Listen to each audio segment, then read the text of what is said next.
প্রিয় শিক্ষার্থীরা, আসসালামু আলাইকুম। অষ্টম শ্রেণীর গণিত টিউটোরিয়ালে তোমাদের সবাইকে স্বাগতম। আজকের ভিডিওতে দ্বিতীয় অধ্যায় মুনাফা অনুশীলনী 2.2-এর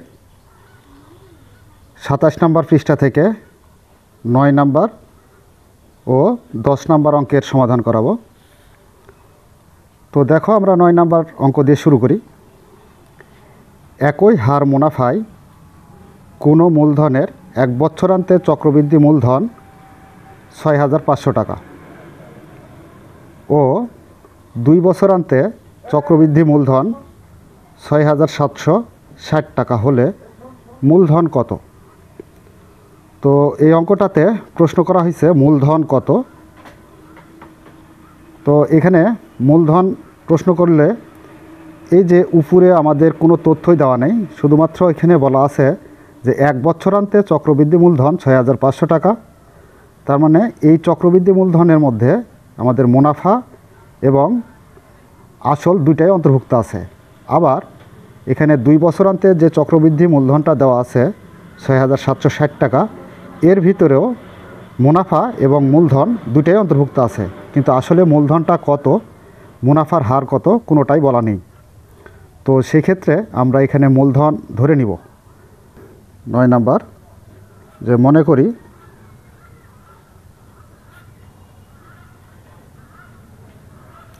মূলধন P টাকা। তো দেখো এখানে কি বলা হলো যে 1 বছরান্তে চক্রবৃদ্ধি মূলধন 6,500 টাকা।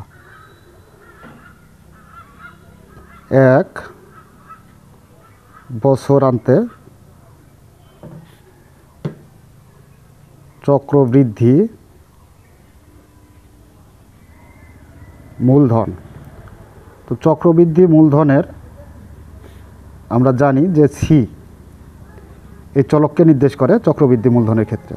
চক্রবৃদ্ধি মূলধনটা কত ছিল? 1 বছরান্তে 6,500 টাকা ছিল। 6,500। অতএব চক্রবৃদ্ধি মূলধনের সূত্র আমরা কি জানি? P × 1 + R পাওয়ার n। তো n মানে কি? n মানে হচ্ছে সময় বা টাইম। তো সময়টা কত? সময় হচ্ছে এখানে বলা হয়েছে, দেখো যে 1 বছরান্তে, তার মানে 1 বছরের চক্রবৃদ্ধি মূলধন হচ্ছে 6,500 টাকা। তো এখানে n এর পরিবর্তে আমরা 1 দিতে পারি। তো এখানে 1 দিলেও হয়, না দিলেও হয়।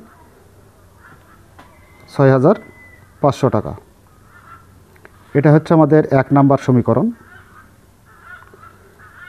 এবার আরেকটা স্টেপ আছে, দেখো দ্বিতীয় স্টেপে 2 বছরান্তে চক্রবৃদ্ধি মূলধন 6,760 টাকা। 2 বছরান্তে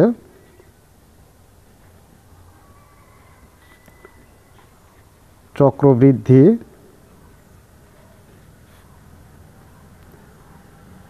মূলধন সি। চক্রবৃদ্ধি মূলধন যেহেতু সি, সেহেতু আমরা এই সি সমান 6,760 টাকা দিতে পারি, কারণ হচ্ছে 2 বছরান্তে চক্রবৃদ্ধি মূলধন বলা হয়েছে। 6,760 টাকা, এটা হচ্ছে 2 নাম্বার। সরি, এখানে পরেটাই দিয়ে আমরা সূত্রটা অ্যাপ্লাই করি। অতএব চক্রবৃদ্ধি মূলধনের সূত্রটা কি? P × 1 + R পাওয়ার n। তো এখানে n মানে কি? সময়। তো সময় এখানে কি বলা হয়েছে? 2 বছরান্তে বলা হয়েছে, এজন্য এখানে আমরা 2 দিয়ে দেব। সমান হচ্ছে 6,760 টাকা। এটা হলো আমাদের 2 নাম্বার সমীকরণ। তো আমরা 2টা সমীকরণ পেলাম 2টা শর্ত থেকে। এখানে 1 বছরান্তে চক্রবৃদ্ধি মূলধন 6,500 টাকা, এটা হচ্ছে আমাদের 1 নাম্বার সমীকরণ, এবং 2 বছরান্তে চক্রবৃদ্ধি মূলধন 6,760 টাকা, এটা হচ্ছে আমাদের 2 নাম্বার সমীকরণ। তো এবার আমরা এই যে 2 নাম্বার সমীকরণটা এখানে দেখতে পাচ্ছি, এটা বড়, আর 1 নাম্বার সমীকরণটা হচ্ছে ছোট। তো 2 নাম্বার সমীকরণকে যদি আমরা 1 নাম্বার সমীকরণ দ্বারা ভাগ করি, তাহলে এখানে 1 + R বা মুনাফার হার R এর মান পাবো। তাহলে আমরা পরবর্তীতে মূলধনটা বের করতে পারবো। তো দেখো, এখন আমরা এক কাজ করব, সেটা হচ্ছে এই যে 2 নাম্বার সমীকরণকে ভাগ করব হচ্ছে 1 নাম্বার সমীকরণ দ্বারা। তো 2 নাম্বার সমীকরণের দেখো, এই যে এটা হলো আমাদের লেফট হ্যান্ড সাইড বা বাম পক্ষ। বাম পক্ষকে ভাগ করব আমরা এই যে 1 নাম্বার সমীকরণের বাম পক্ষ দ্বারা। তাহলে এখানে P into 1 plus r power square by, এটাকে ভাগ করতে হবে কত, পি ইন্টু 1 প্লাস আর, এখানে পাওয়ার 1 আছে তো 1 আমরা দিচ্ছি না, 6700। এই যে ডান পক্ষকে 2 নাম্বার সমীকরণের ডান পক্ষ যেটা, সেটাকে আমরা 1 নাম্বার সমীকরণের ডান পক্ষ দ্বারা ভাগ করব। 6760 ভাগ 6500। তো দেখো এখানে পি আর পি ভাগ অবস্থায় কাটা যায়, আর উপরে কি আছে লবে 1 প্লাস আর, তার উপর পাওয়ার স্কোয়ার, তার মানে 1 প্লাস আর 2 বার গুণ অবস্থায় আছে। তো আমরা এটাকে 2 বার গুণ অবস্থায় দিই, 1 প্লাস আর ইন্টু 1 প্লাস আর। তো এই পাওয়ার 2 থাকার জন্য আমরা 2 বার দিলাম, আর নিচে হরে 1 প্লাস আর আছে, ও আরটা থেকেই যাক, সমান হচ্ছে 6760কে 6500 দ্বারা ভাগ করতে হবে। তো দেখো আমরা একটু আলাদাভাবে এখানে ভাগ করে নিই। 6500 ভাগ 6760। তো 6500 6760-এর মধ্যে কয়বার ভাগ যাবে, একবার যাবে, তাহলে 6500 পাবো। এবার বিয়োগ করি, 0, 6 করতে 6, 7 থেকে 5 বাদ দিলে 2, আর 6 6 মিলে গেলে বামে 0 পড়ে না। তো সেই ক্ষেত্রে এখানে থাকে কত, 260। 260-এর মধ্যে 6500 দ্বারা ভাগ করা যাবে না, এর জন্য আমরা এখানে একটা দশমিক নিব, নেওয়ার পর এখানে একটা 0 নিব। আচ্ছা, তারপরে হচ্ছে কত, এখানে 2600। তো 26-এর মধ্যেও 6500 ভাগ যাবে না, তো সেই ক্ষেত্রে এখানে একটা 0 নিব, এখানে আরেকটা 0 নিব, নিয়ে এখন এই 6500-কে যদি আমরা 4 দ্বারা গুণ করি, তাহলে পেয়ে যাব হচ্ছে 26000। এই তো ভাগটা মিলে গেছে। তো এখানে আমরা কত পাচ্ছি, 1.04। তো এটা আমরা ভাগ করে তোমাদের দেখাইলাম, এটা অঙ্কের কোনো অংশ না।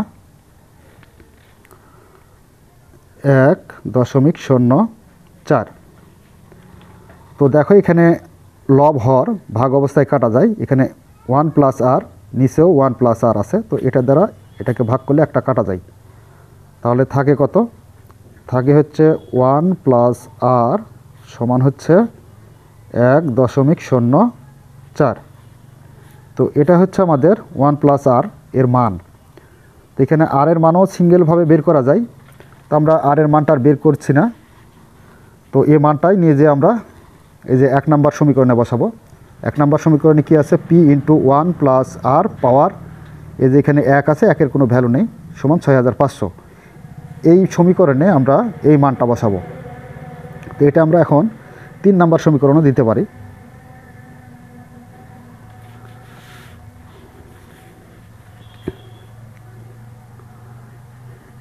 এক নাম্বার সমীকরণে 1 প্লাস আর সমান হচ্ছে 1.04 বসাই। তো 1 নাম্বার সমীকরণটা কি আছে, এই যে 1 নাম্বার সমীকরণ হচ্ছে পি ইন্টু 1 প্লাস আর সমান হচ্ছে 6500। পি এটা ইন্টু অবস্থায় আছে, তার মানে গুণ অবস্থায় আছে, গুণ 1 প্লাস আর। তো 1 প্লাস আর এর মান কত, 1 প্লাস আর এর মান হচ্ছে 1.04। তো এখানে 1 প্লাস আর এর পরিবর্তে আমি 1.04 এর মান বসাতে পারি, সমান হচ্ছে 6500। তো শুধু পি সমান কত হবে, পি সমান এটা যেহেতু গুণ অবস্থায় আছে, সেহেতু 6500-র নিচে 1.04 এটা ভাগ হয়ে যাবে। তো অতএব শুধু পি সমান কত হয়, পি সমান এই যে এটাকে আমরা 1.04 দ্বারা 6500-কে ভাগ করব। ভাগ করলে আমরা পেয়ে যাব হচ্ছে 6250 টাকা। তো এটাই হচ্ছে আমাদের মূলধন। এখানে বলা হয়েছিল যে মূলধন কত টাকা। তো দেখো আমরা মূলধন ধরেছিলাম কিন্তু পি টাকা। তো পি টাকা যদি মূলধন হয় তাহলে এখান থেকে আমরা দুইটা সমীকরণ তৈরি করেছি, প্রথম বছরান্তের চক্রবৃদ্ধি মূলধন দ্বারা এবং দ্বিতীয় বছরান্তের চক্রবৃদ্ধি মূলধন দ্বারা দুইটা সমীকরণ তৈরি করেছি। করার পর দ্বিতীয় সমীকরণকে আমরা প্রথম সমীকরণ দ্বারা কি করলাম, ভাগ করলাম। ভাগ করার পরে আমরা পেলাম হচ্ছে 1 প্লাস আর এর মান পেলাম 1.04। তো এই 1 প্লাস আর এটার মান বের হলো, যে 1 প্লাস আর এটার মান বের হলো 1.04। তো এই মানটা আমরা যখন এই যে 1 নম্বর সমীকরণে বসাইলাম তখন আমরা এই যে পি এর মানটা পেয়ে গেলাম 6250 টাকা। তো এটাই হচ্ছে আমাদের মূলধন। তো এখানে আমরা বলতে পারি অতএব মূলধন 6250 টাকা। এটাই হলো উত্তর। আশা করি তোমরা বুঝতে পেরেছ। তো দেখো এর পরবর্তী অঙ্ক 10 নম্বরটা সমাধান করি। নাম্বার 10, বার্ষিক শতকরা 8.50 টাকা চক্রবৃদ্ধি মুনাফায় 10,000 টাকার 2 বছরের চক্রবৃদ্ধি মূলধন ও চক্রবৃদ্ধি মুনাফা নির্ণয় করো। তো এখানে প্রশ্ন করা হয়েছে কি, চক্রবৃদ্ধি মূলধন ও চক্রবৃদ্ধি মুনাফা নির্ণয় করতে হবে। তো সেক্ষেত্রে আমরা যদি চক্রবৃদ্ধি মূলধনটা বের করতে পারি তাহলে চক্রবৃদ্ধি মুনাফাটাও খুব সহজে বের করতে পারবো। তো চক্রবৃদ্ধি মূলধন বের করার জন্য আমাদের কি কি প্রয়োজন, প্রারম্ভিক মূলধন পি প্রয়োজন। তো প্রারম্ভিক মূলধন পি হচ্ছে 10,000 টাকা। এরপরে সময় এন প্রয়োজন। তো এখানে হচ্ছে সময় এন সমান 2 বছর। আর বার্ষিক শতকরা মুনাফার হার, তো হারটা দেওয়া আছে মনে করো আর সমান 8.50। তো এটা হচ্ছে বার্ষিক শতকরা মুনাফার হার। তো চলো আমরা শুরুতেই চক্রবৃদ্ধি মূলধনটা এটা আগে বের করি। 10 নম্বরে আমরা জানি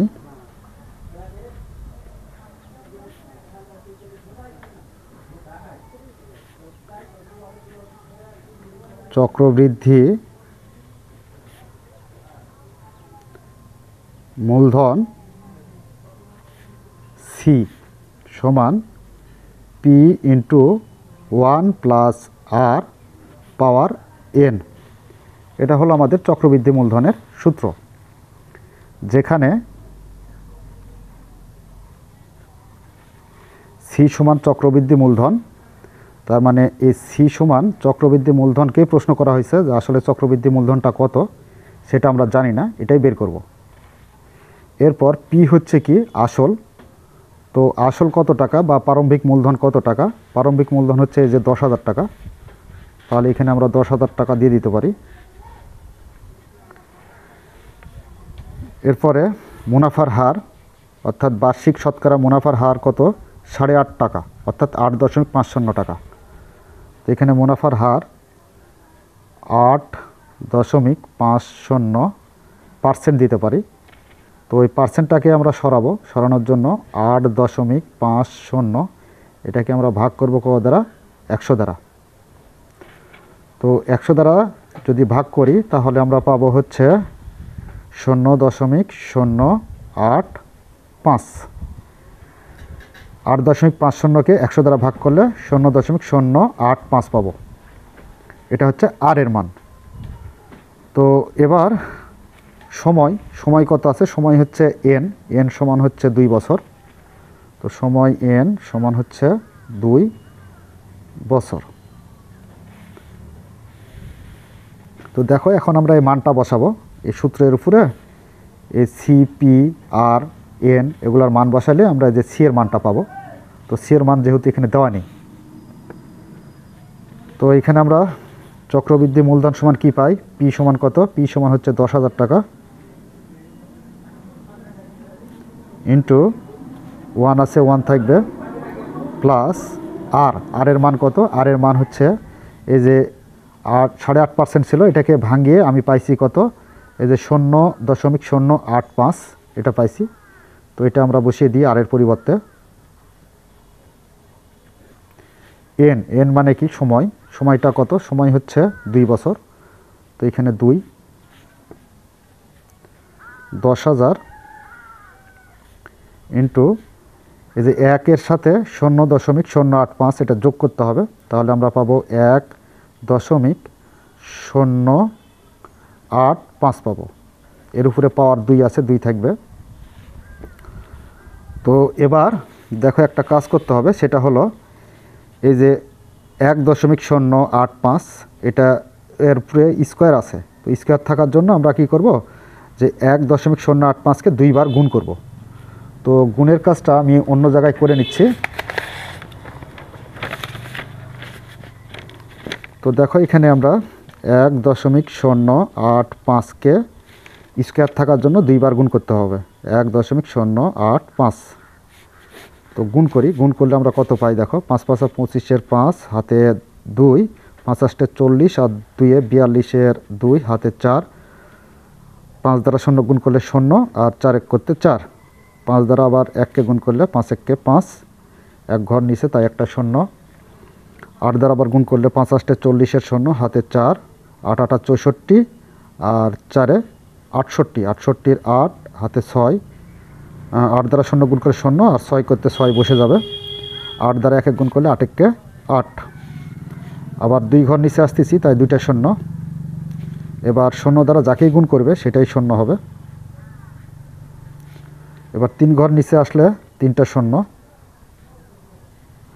1 দ্বারা গুণ করব 5কে, তাহলে 5 1-কে 5, 1 দ্বারা 8কে গুণ করলে 8 1-কে 8, 1 দ্বারা 0কে গুণ করলে 0, 1 দ্বারা 1কে গুণ করলে 1।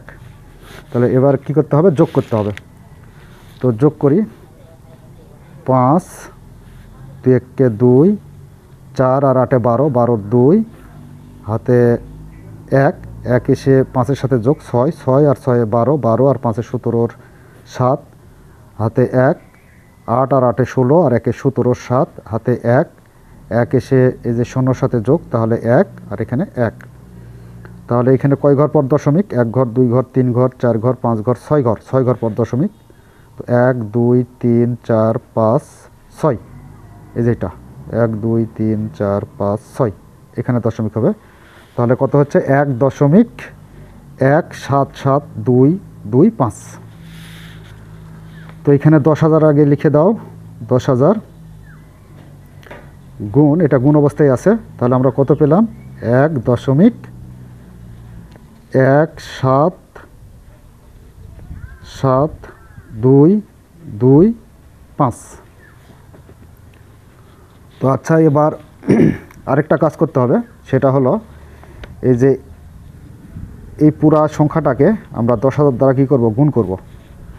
তো দেখো আমরা গুণটা করে নিই, এখানে 10,000 দ্বারা গুণ করতে হবে, 10,000 এখন গুণ করব, তাহলে 0 দ্বারা যাকেই গুণ করবে সেটাই 0, 0 1 ঘর নিচে তাই একটা 0, এই যে এটা 0 দ্বারা গুণ করব, তাহলে এখানে 0 0 0 0 0 0 0, আবার এই 0 দ্বারা গুণ করব, তাহলে 2টা 0 দিয়ে দেবো আগে, তাহলে 0 0 0 0 0 0 0, মানে যাকেই গুণ করবে সেটাই 0, 0 দ্বারা। এবার এই 0 দ্বারা গুণ করব, তাহলে 3 ঘর নিচে আসতেছি, তাহলে 3টা 0 আগে দিয়ে নিই। এবার 0 দ্বারা যাকেই গুণ করবে সেটাই 0,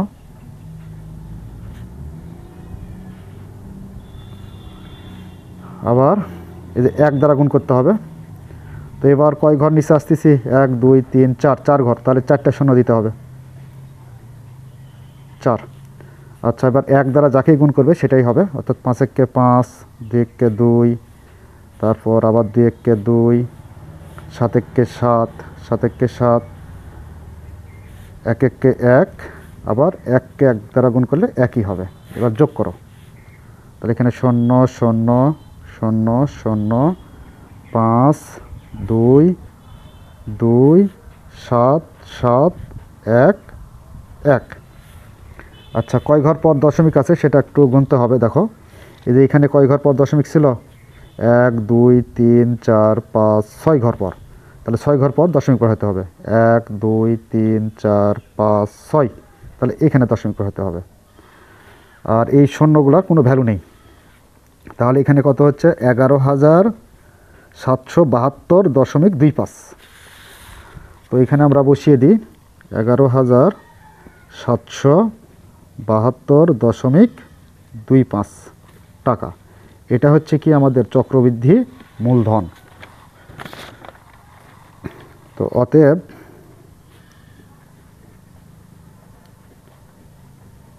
চক্রবৃদ্ধি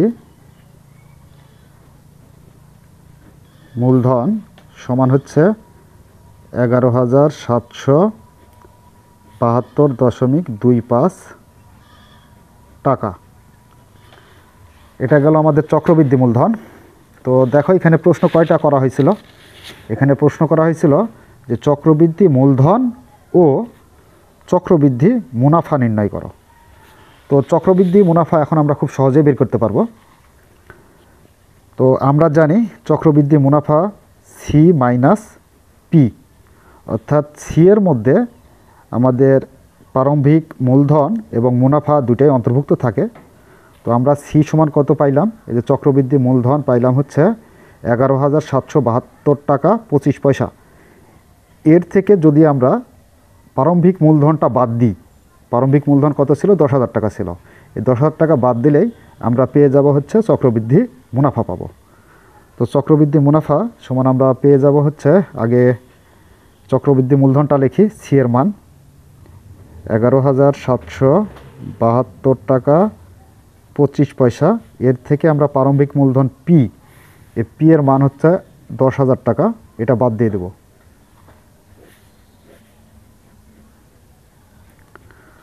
তো বাদ দিলে আমরা কত পাই, 11,772.25 থেকে 10,000 বাদ দিলে আমরা পেয়ে যাব হচ্ছে 1,772 টাকা 25 পয়সা, এটা পাবো। তো এটাই হচ্ছে আমাদের চক্রবৃদ্ধি মুনাফা। তো অতএব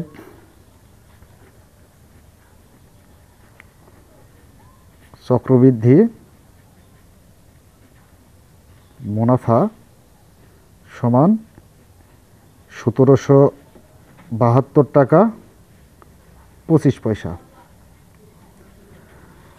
তো দেখো আমরা যে দুইটা প্রশ্ন করেছিল সে দুইটা প্রশ্নের উত্তর অলরেডি দিয়ে দিয়েছি।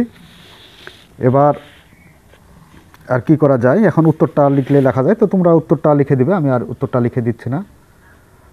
তো প্রিয় শিক্ষার্থীরা, এই ছিল আমাদের 9 এবং 10 নম্বর প্রশ্নের সমাধান। আশা করি তোমরা বুঝতে পেরেছো। যদি বুঝতে পারো তাহলে অবশ্যই আমাদের চ্যানেলটি সাবস্ক্রাইব করে আমাদের সাথেই থাকবে, এবং অঙ্ক বিষয়ে কোনো প্রশ্ন থাকলে তা তোমাদের নিজের নাম এবং স্কুলের নাম লিখে কমেন্টস করে জানিয়ে দিবে, আমি উত্তর দেওয়ার চেষ্টা করব। এ বলেই আজকের মতো ক্লাস এখানে শেষ করছি। ধন্যবাদ সবাইকে।